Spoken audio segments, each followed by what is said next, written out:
Right.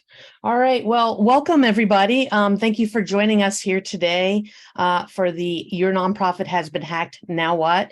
You've actually are taking the first step. Hopefully you'll never be in this situation, but we're here today with SensCy and Pocket Security to present this demo webinar for you. So thank you again for being here today. Go to the next slide. So I am Lita Muller. I'm the founder and CEO of Pocket Security. Pocket Security is a nonprofit for nonprofits to help you with your cybersecurity posture. I've been in the IT and security world for over 20 years, and I started Pocket Security because I saw the need that nonprofits are just like any other organization and business that have data, information, and you're doing important missions and you have important visions and you want to be able to protect your information. So again, thank you for being part of this webinar. It's very, very exciting to be presenting this. Again, this webinar will be recorded if you'll need it. The link will be shared with you. You are muted, but at the end we will have a Q&A. So with that, I'd like to hand it over to Dave Kelly, who will be presenting. Thank you. Thanks, Lita, and hi everyone. I'm Dave Kelly. I'm the Chief Technology Officer at SensCy, which stands for Sensible Cyber. Just by way of background, so you all know who's presenting to you today. I spent 26 years with the Michigan State Police, actually ran their Cyber Command Center. Michigan was the first state in the nation to have a fully functioning Cyber Command Center. So back in the early days, what does that mean? We were not only tasked with protecting the state's networks, but we were also tasked with helping our critical infrastructure partners. So in those days, we would respond out to incidents, to actual cyber incidents, determine how the bad guys got into the systems, help the client, help the companies get back up and running, anonymize that data, and then share it with our critical infrastructure partners so they could be better protected and better prepared in the state of Michigan. And throughout that work, just as Lita mentioned, really noticed that really small organizations, including nonprofits, were sort of left out in the cyber arena because either the tools were too expensive or they couldn't afford to hire the cybersecurity expertise to help them. So very much like Lita, we're very aligned there, and that's why we're partnering up to try to help smaller organizations, including nonprofits, understand cybersecurity better, put it into simpler terms for them, and hopefully help build strong cybersecurity culture so you don't become victims to a cyber incident. So with that, welcome again, and we'll get underway.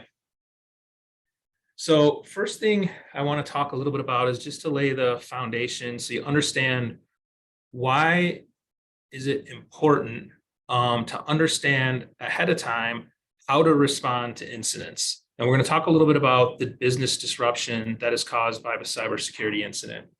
So the first graph here is showing the amount of days, the average amount of days that someone is down. So the business is non-functioning as a result of a cyber attack. And 2022 and 2023 data hasn't come out yet. This goes through 2021, but you can see the average amount of time that an organization is down when they suffer a cyber incident is somewhere between 15 and 23 days.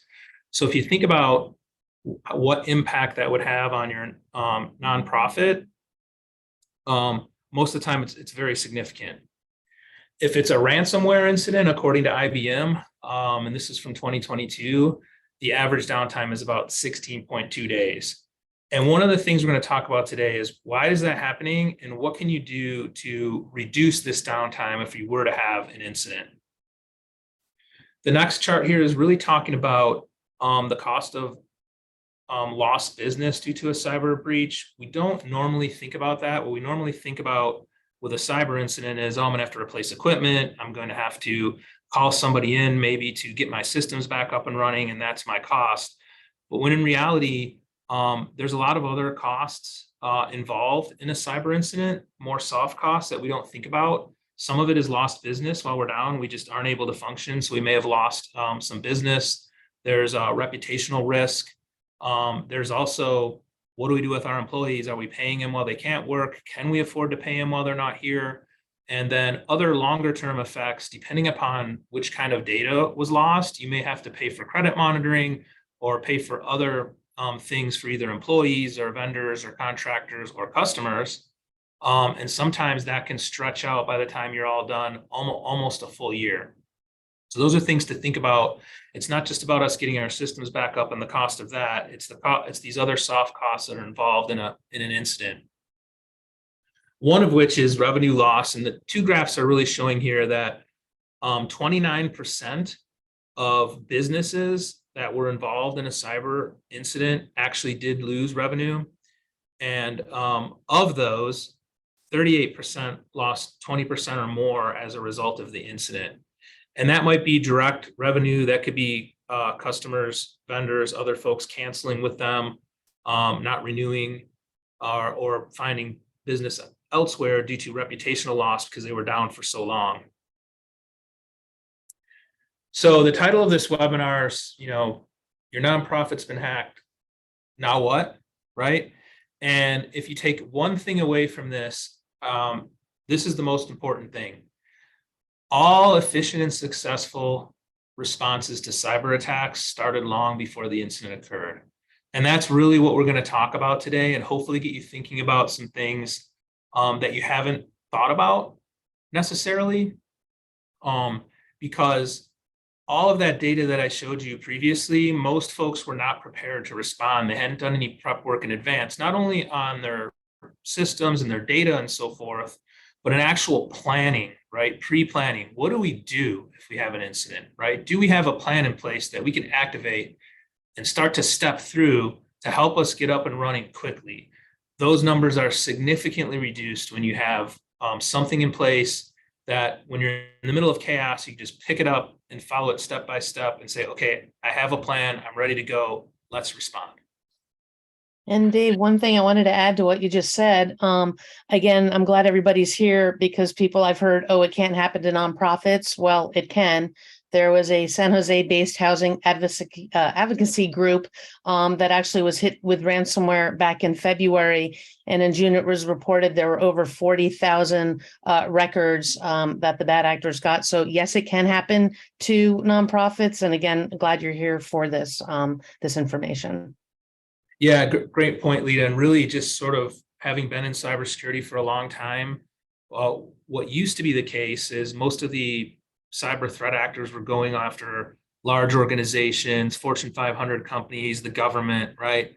Well, if you think about what's happened over the last 10 years, those organizations, because they have large budgets, have invested in cybersecurity personnel. They've invested in cybersecurity tools. They're spending significant amounts of money to secure their networks. So what's naturally happened with the cyber criminals out there is they're like stepping down and finding the folks that have not done any of that stuff, right? And unfortunately, it's small and medium-sized organizations, including nonprofits, that haven't, because they don't have the funding to do this. And there are ways to do this affordably, but you have to get educated, and this is the first step in doing that. So what we're going to talk about is what we call a cyber incident response plan. What is it? So it is essentially a written guide that you prepare before the incident that guides you step by step when you do have an incident, and all of the things that you need to do to ensure that you can have efficient recovery, right? So you're not one of those statistics where you're down for multiple weeks and you're having, multiple ancillary expenses that you have to deal with because we weren't prepared to deal with the incident. And a good incident response plan will also talk to you about what should I do after the incident to ensure this doesn't happen to me or to our company or to our nonprofit again. So you can think of it as a roadmap of actions and responsibilities necessary to ensure that our nonprofit can recover as efficiently and effectively as possible from a cyber incident. If you've heard some of these terms thrown around, a business continuity plan, a disaster recovery plan, those are very complex plans. They're often, larger corporations have these. If you do have one of these, a cyber incident response plan should be a component of your disaster recovery plan and your business continuity plan. But it's an independent document that lives only in the instance, if you have an actual cyber breach or a cyber attack or your systems go down due to some sort of cyber criminal activity. All right, so we're going to do a quick poll question. I probably should have mentioned this at the beginning, but we'd like to know kind of where everybody sits. So we'll give you a full minute to answer this. But does your nonprofit have a cyber incident response plan specifically designed for a cybersecurity incident? And we'll give everybody a little bit of time to answer.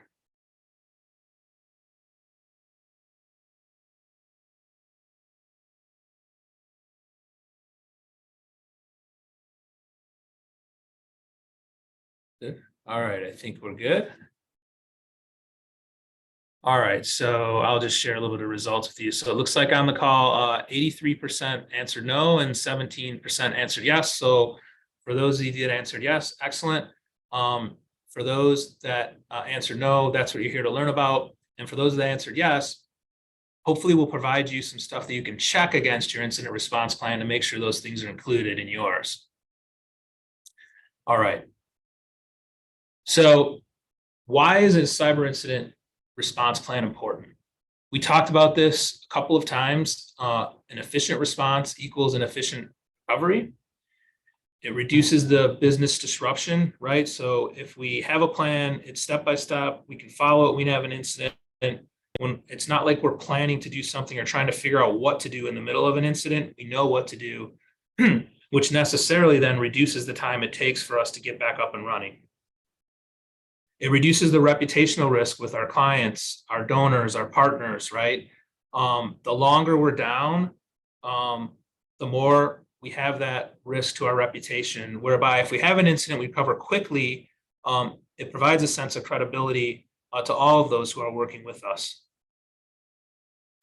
And it builds trust with our partners, supply chain, and employees, right? So if we respond effectively and respond efficiently to any incident in business, right? That's how we build trust with everybody that's important to us to keep our ecosystem running.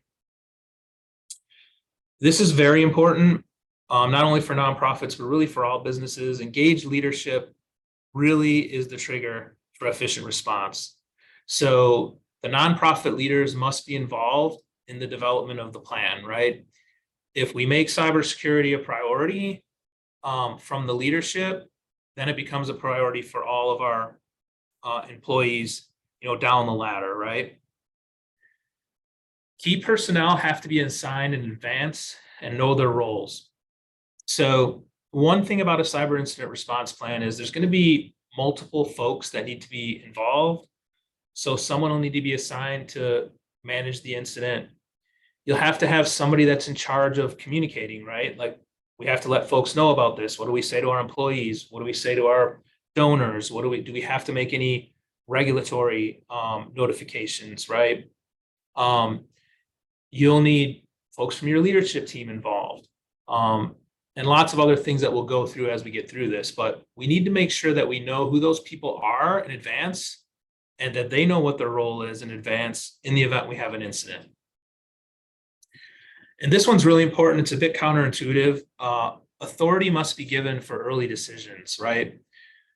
In a cyber incident, unlike a lot of other sort of natural disasters or other things that might happen, power outages, things like that, we need somebody, oftentimes at even a lower level, have the authority to make a quick decision to shut things down.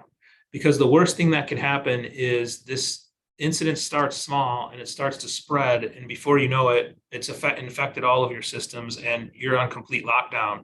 So we have to think through who in our organization has authority where they don't have to pick up the phone and try to get a hold of the CEO of the nonprofit who might be in, concurrent meetings, and we're waiting for that person before we can make a decision. So we need to think about who we're going to give authority to make a decision to shut things down, even if it's temporarily, just so we can make sure this thing is not spreading. A couple of statistics from last year: 43% of cyber attacks now target small organizations. And us internally at SensCy have surveyed over 100 small and medium-sized organizations, including many nonprofits, and 69% of them said they did not have a cybersecurity incident response plan, which actually was very consistent with the polling we just did. So What should be included in this incident response plan? And this is really important. For those of you that don't have one, hopefully this educates you so you know what to look for. And for those that do, you can check to make sure these things are included in yours. I think the first thing that's most important is really guidance on asking the right questions, right? Most of the time in any organization, the leadership team, they're not cyber experts, right? Cybersecurity is not their thing. So a good plan will guide them every step of the way on the right questions they should be asking to foster this efficient response. And what we're really trying to do here with a good incident response plan is really empower the nonprofit leaders so they have a document that they can work from, and they can be asking the right questions of somebody in IT or somebody that you had respond out to help you, that you're contracting with to help you. And there's really three categories of this. The first one is the incident. So when the incident happens, I'm going to give you some examples of some questions that should be in your incident response plan to help the nonprofit leaders ask the right questions. So the first question is, what kind of attack are we dealing with here? Because if we know what type of attack, it makes it decisions down the road much more effective. What systems are being impacted? Is it just one system? Has it gone to our payroll and our HR systems? Is it only our database where we keep our donor information? What's actually being impacted right now, and what are we having trouble accessing, or what data do we think we may have lost? How is it disrupting the business, and what stakeholders are impacted? So does it just impact employees? Was it an employee database? Does it impact other folks outside of employees? Does it impact anybody that we're contracting with? When was the incident first reported, and who reported it? Who do we need to notify, right? We need to figure out very early on, what are we going to say to our employees? Because some of them might, if a certain system's impacted but not another one, some of those employees may still be able to work, but others may not. And then I put this last, but it's really the most important thing. Are we keeping logs? So we really need to track the answers to these questions for a couple of reasons. If this becomes an incident where you have to seek outside help, and you're going to have a forensics team or somebody come into your space and get you back up and running, and also determine what the cause of this was. If you don't have these questions answered when they get there, the cost of that is going to be much greater. Because remember, they're going to come in and not know anything about your organization, anything about your systems, anything about these questions that I identified here. And so they're going to have to get all that information before they even begin to remediate you. And sometimes that could take them a full day. And it's very expensive. These responses can be, $600, $700 an hour to bring you back up and running. So the more stuff you can collect up front and keep on logs for when the help arrives, the better you'll be in cost and also efficiency of response. All right, so recovery phase. So we have the incident phase, and now we're in the recovery phase. What are some sample questions our incident response plan should be telling us to ask? Where was the vulnerability that caused the incident, right? Now we've had some response come out. We should have a good idea of where this was so we can prevent it from happening in the future. How widespread was the damage? What systems were impacted again? Were any of them damaged? And how far across our organization does this impact occur? What are the recovery steps? Very important to know from the response team what the recovery steps are and a timeline around those steps, so you can start planning for getting back to business. Who's going to come back first? What systems are going to come back up first? What employees need to come back first? So we're planning all of this kind of as we're in the middle of the recovery and asking the right questions so that we can forward plan as we go through it. Are we documenting all the recovery steps and the expenses occurred, right? We need to be documenting the steps, because once that forensics team that's coming to help you leaves, we need to be able to pass that knowledge on to others as to what was done to recover. And if we have cyber insurance, tracking all of these expenses as we're going will make that claim a lot faster and shorten the time you're going to have to deal with this incident. After action, we don't often think about after action, but in a cyber incident, the after action is really important. What mitigation measures were instituted to prevent this from happening again? This is the key question that often gets missed. We get everything back up and running. Okay, we're good to go. We got through this. And then it happens again because we didn't take the time to ensure that we check to make sure that the way that these folks got in, that vulnerability has been closed off. What are we going to do to prevent this from happening again from an organizational standpoint? Is it going to require us to implement some new policies? Is it going to require us to implement some new technologies to protect us, right? We should be asking these questions, particularly because by this point, we're realizing this is very expensive and we really need to make sure that we're protected in the future. Response and remediation. So we called a team out, they helped us, what worked, what didn't work, right? So if we do have another incident, it can be better the next time we have to deal with it. Any recommendations on communication? Did we communicate well with our employees? Did we have complaints about them not knowing what was going on? And then finally, financial or budget recommendations or changes, right? Because of the incident, we probably obviously had an unexpected expense. Now we're going to have to probably revisit the budget, look at the budget and see how we need to reallocate resources for this year, but then also forward plan a little bit. Is there something that we need to do for next year to ensure this doesn't happen again? All right. Internal communication. So how are we going to manage this crisis? So if we think about how we communicate today, probably all of you are using one of these, if not all of these things that are on this screen, whether you have, teams that work together on Microsoft Teams or Slack, or you're using Gmail or Outlook. Right now, we're on a Zoom webinar together, right? You might be using Google Meet, but during this incident, all of these things are going to be down. So a good incident response plan will have some instructions in there on how are we going to talk to each other and how are we going to get through this if all of the tools that we use every day are completely down. And these predetermined alternative communication methods should be in your plan.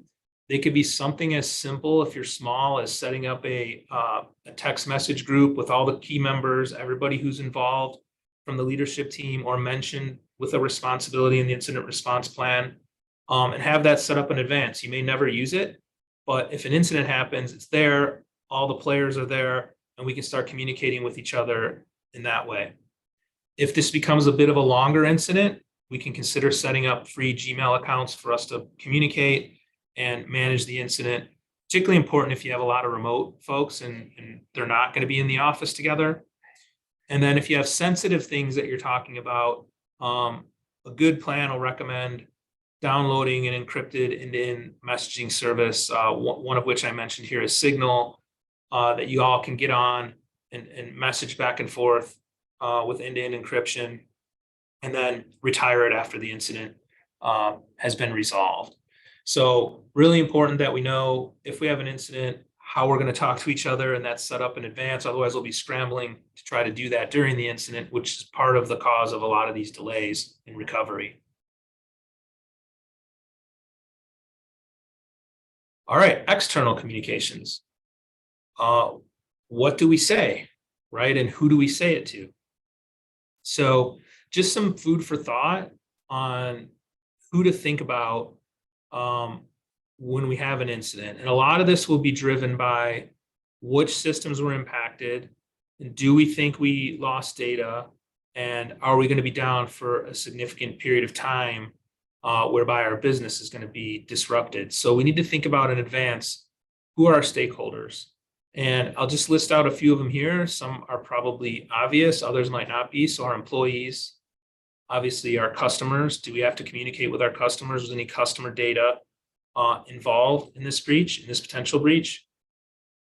Partners, do we have partners where we keep records associated to the partner? Were any of those, was any of that data impacted? And do we need to communicate to them and let them know? Vendors, if we have a supply chain, our supply chain, and then I think for most of you, donors, right? Hopefully no donor information was captured here, but we don't know. And we have to make sure that we have a good remediation report that shows us exactly what data was potentially impacted. And then we have to have a plan in place in advance as to how we're going to communicate these things. So a good cybersecurity incident response plan, this is just an example from SensCy, from ours. We'll have some sample external communication templates in there so that you're not trying to write all of this stuff in the middle of the incident. You have something in the can sort of ready to go. We do recommend that, legal give it a review. In any incident response plan, typically they're not written by the legal team, they're written by cybersecurity folks. So it's always good to make sure that you have legal review it, but it's going to be much quicker for you to have a review done than to have some lawyers start writing up some communication for you, which is going to further delay your ability to recover.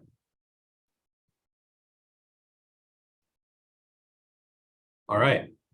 So a quick summary. I know I went quite quickly here, so we'll summarize. Our efficient response, if we can be efficient in our response, it really is going to result in a significant reduction of downtime and also our cost of recovery. So we'll be down less and it's going to cost us less to recovery. This type of response really does require pre-planning, and it starts out with a step-by-step incident response plan, right? Step one, we have our people assigned. What are we doing in step two? And how do we walk this through all phases of, okay, we're down, now we're remediating, and now we're doing an after action. A good plan will really be a step-by-step guide that helps nonprofit leaders through the incident. So it doesn't have a lot of technical language in there. It's more, hey, make sure during this phase, you're doing these things and you're asking these questions. So it's guiding you through it as opposed to being a technical document that you may or may not understand. It also should ensure that all of us involved know the steps and know our roles and responsibilities. It ensures that we're asking the right question at the right time. So we're asking the right questions before the incident to build the plan. We're asking the right questions during the incident, and we're doing good recovery steps post-incident to make sure it doesn't happen to us again. And if you have this in place, nonprofit leaders do not need to be cybersecurity experts. If we've taken the time to implement a good, solid cybersecurity incident response plan, you pull it up, you follow it step by step. You don't really have to know about cyber. You just have to know about leading your team through the incident. So where do we start? For everybody on this webinar, us and Pocket Security are going to offer a free cyber health evaluation. So if you're curious how your nonprofit is doing in relation to cybersecurity, we're going to offer a free cyber health evaluation. You can see there's a little QR code there if you want to scan that. Again, this is also going to be recorded and we'll point you in the direction of where you can find it. This cyber health evaluation takes 30 minutes. And what's really nice about it, it's really designed to be just like your credit score. So it's on the same algorithm as a credit score. So we all know that if we're 800 or above, we have a great credit score. If we're 700 or above, we're pretty good. We can get the best rates. And if we're below that, we have issues. So you don't need to necessarily really have a good understanding of cybersecurity to understand your cyber health score. And we're offering that free to everybody who joined today. All right, which brings us to our next poll question. Are you interested in getting a free, no obligation, what we're calling a SensCy score?